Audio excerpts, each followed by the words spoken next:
Hello everybody! CW here. I got some more stuff in the mail. A couple of things I've been waiting for. And one of the things here is from our buddies over at Inline Fabrication. This is something that I meant to buy myself quite a while ago, and for whatever reason I never did. So I got to thinking the other day when I was doing those 400 Legends that needed the primer pockets swaged. I didn't bring out this tool to show and recommend with it. I had intended to, but I didn't. So I got it out here now. Realized that I didn't have the proper plate for it for my stand, so I ordered it, and that's what we've got here. And they wrap really good. And we're just getting that out now. On another note, I was surfing eBay today, and I noticed these damn knives were over $100 they were getting for these things. That's crazy. These things were cheap. When they made them and released them, I don't think they were $20. But I guess everything goes up, right? This seems nuts that it's up that high. All right, we got it open, so let's put it away before I cut myself. Try to save the packaging a little bit. Use it for shipping out something. And there's their plate. Oh, I see how it goes. I was wondering where the nuts were, but there's no nuts because they tap these holes. So it goes on there just like that with the screws that I've covered up. It puts it right on there. That's pretty cool. So let's see if we've got the right sized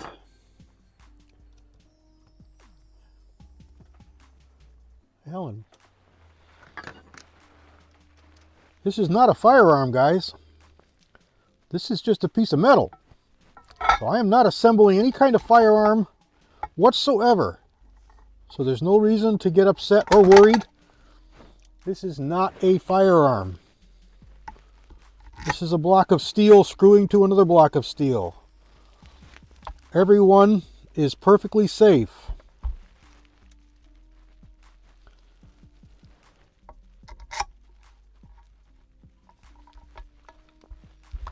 Wow, that's nice. Goes on there really good.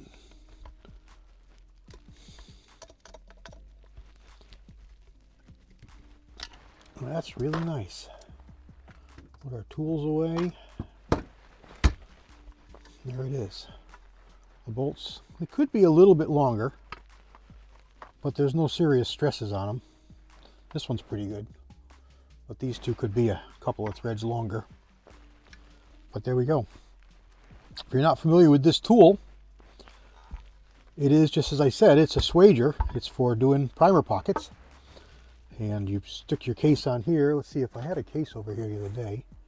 Yeah, here's a 223 case. You take your case, you put it on here, push it down into there with this all the way open. And it's not set up for this case, so it's got adjustments for each case, and they're a little bit different. But normally that would slide down in there, and that post in there, which there's large and small, that post down in there, right in there. You see it, watch. See it come back, see it go in. That post down in there allows the case to go down, and then you open this up all the way. Zoom back out. And it swages the primer pocket. Push it back up, lift this up, take your case off. Pretty cool. What I've got with it, got a bunch of things here to show you, so we got a little bit of clutter. But what we've got here, I thought there was a name on this. I guess there's just a name on here. So let me zoom in for you. We've got one for 223. We've got one for 45 ACP, got one for 300 blackout, got one for 308, and we got one for 30-06, and then we got one for the 9mm. And let me show you how they intend you to use these. Let's just take a 223. That's what we've got here. There's a little circle in the back. It goes into that circle where the screw went. And it's supposed to be tight. I talked to the guy who makes these on eBay, and he said it's supposed to be tight. So what it does for you is lets you line up the case better. Just a little something in there that holds things in position. You saw it worked without that, and it's designed, this is a 223 setup, and you can make it 308. They've got a different, obviously a different pin because 308's large, and then a different pin here because obviously 308's bigger round than 223, and you convert it to 308. And there's adjustment inside here on that block, that silver block, and there's adjustment over here for how much press inside the case, depending on how thick the case is, to how much swaging you want to do on the back of the primer, on the back of the case. So there we go. I wanted to show that to you. And then this is a plate that goes on the quick change mount, and it slides underneath in a hole, and these screws tighten on here to hold it down. So pretty neat, pretty neat. So that's that, along with a little rack. Oh, it does have name in it. See, it's got Dillon Super Inserts. And no affiliation to this guy. I'm not selling these, but there's a guy on eBay who is. I told him I'd give him a shout out, and there it is. Check him out on eBay. Selling these for a fair price. They're a good looking, good working tool. The next thing I got in was 2 of these caps for the end of the scopes. I really like these on all my scopes. Usually I put these upside down because they snap down onto the barrel. So I'll put it on like that. You just press them on. They open up. These are Butler Creek number 1s. Good old jungle store. You just press them on. Nice, tight, waterproof fit. All right, there's those 2. I did get an EGW base for the Contender.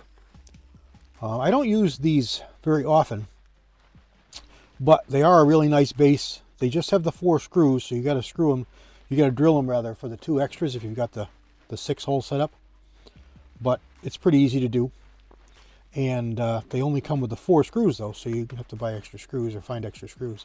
But they're about an inch longer than the Weaver base, and this is pick. The Weaver base is Weaver. So some of the rings, most of the rings available today are pick rings. So they won't work on the old Weaver. Weaver rings will work on these most of the time. But pick rings don't work on Weaver. The dimensions are different. They're a little bit wider and it won't set down. I also received my other set of rings, so now I've got all my sets of rings. This will allow me to use 2 3-ring setups with the 3 sets. I get 3 rings there and 3 rings here. So I can have 3 rings set up on the recoilers. So that's good. That came in and we're good there. And then lastly, these are brand new. Can you see it there? Let's see if we can get it to focus. Will it focus? Yeah. Brand new PPU 3030 brass. And what are we going to do with this? Well, I'm going to make 30 Harris. I don't think I'm going to make 357s because I've got about 50 of them that I didn't form yet. That I didn't finish forming yet. Remember, I got the 2 barrels, but I don't know if I'm going to keep 2 barrels. So I don't want to dedicate any more brass to either barrel, not knowing what I'm going to do. I love the idea of the 10-incher, and I love the idea of the 14-incher. So I may keep them both. We'll see. But right now, I'm in more need of 30 caliber Herrick cases. And I depleted what I was comfortable using in the 3030s that I had. So these are brand new PPU 3030s. I don't have any other PPU 3030 cases, so these are going to be 30 Harrods. So don't know if I'll do a video on them. I already did one on case forming for the 30 Harrods, so there really is no reason to have another one. But that'll be something for me to do pretty soon. Still waiting for my barrel on the 41 Magnum. It was there was some storms, yada yada yada. Didn't get shipped right away. It's in the mail now. They're hoping that I'll get it in tomorrow, but I don't think so. I think it's going to be Monday, and that's fine. I'm not. Today's Friday. For me, doesn't really matter. I don't need it. Don't have to have it. It's got rough weather. I can't really get to the range and be comfortable anyway, so no big deal. But there we go. I want to show those things to you, especially this this mount and these inserts. This is going to be really nice. These are going to be really nice. And of course you can use other calibers for these. You've got some latitude with some of the bigger ones, 3006 and 45 ACP. So you're not stuck to using just those calibers. And you can also use it without. So, you know, if you had a caliber that wouldn't fit in any of them in any way, you're not stuck. And I showed you that pressing in, and you may be wondering, well, you know, you pressed it in there, how are you going to get it out? And it comes out very easy, just with some kind of pry bar, or in this case just a screwdriver, and lifts it right up, comes right out, no problem. So again, that goes in that little round in the back, and that hole in there. Lock it in there, and then just push the front down till it's flush, and you're good to go. You are good to go. All right. God bless everybody. CW out.